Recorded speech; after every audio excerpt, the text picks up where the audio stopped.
so the SWOT analysis is a way for you to think about what is going on in your business and what options you can come up with based on that situation. And it can be a useful tool both for looking internally at what's going on, as well as understanding what your options are and how you can take care of those, or how you can take advantage of those options. It's one of the tools that we use to come up with your strategic alternatives. So let me show you what it looks like.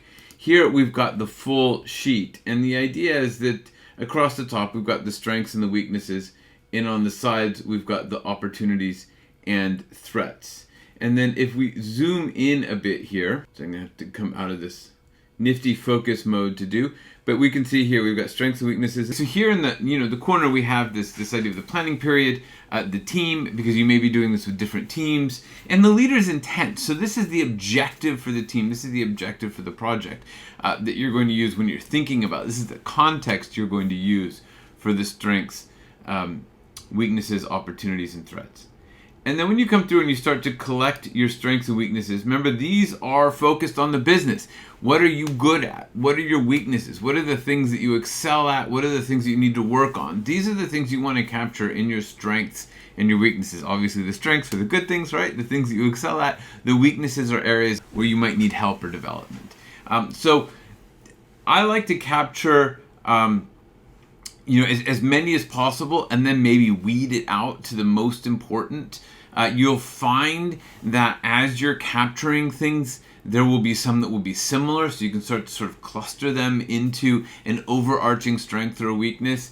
And then we try to limit this to maybe 10 or 12. That's not a hard limit. Like, you can make it 25 if you want, but it just becomes unwieldy if it's too many. And what I find is when you get to 25 or so, right, there's a lot of repetition. So those are your strengths and weaknesses. And then opportunities and threats. Right? These are the things that are out there that you can take advantage of in the market, or that you have to protect yourself from in the market. So opportunities are things, the market opportunities out external from you, opportunities that you could take advantage of. Threats are things external from you that could come and impact your business. So you'll think about these, and if you're looking at your hurdles and opportunities list, your opportunities can plug right into the opportunities. Hurdles are often going to go into the weaknesses, right? Hurdles often go into the weaknesses because they're challenges. But you may actually find that they end up in other areas as well. So hurdles aren't always weaknesses. They may be. And I see them often as weaknesses, but I'm sure that there's an exception. So you can think about that. Use your hurdles and opportunities list. Use your topics and issues and some of the things that you've been working on as fodder to come up with what these are. And then once we have all of that, then we start to ask some questions where we kind of cross these. And so you can see here we look at strengths and opportunities, and then we ask a question here that is, how can you use your strengths to take advantage of opportunities? You're thinking, all right, strengths and opportunities, what does that imply? If I look at that body of strengths and I look at all of the opportunities, what can I do with that? What does that imply for my business? And then you do the same thing with threats. So how can you use your strengths to avoid threats?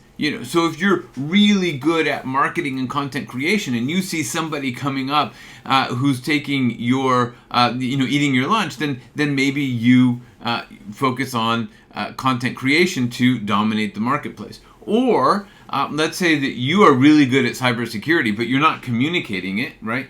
But you're really good at cybersecurity, and somebody's taking your lunch because they're taking your cybersecurity clients away from you.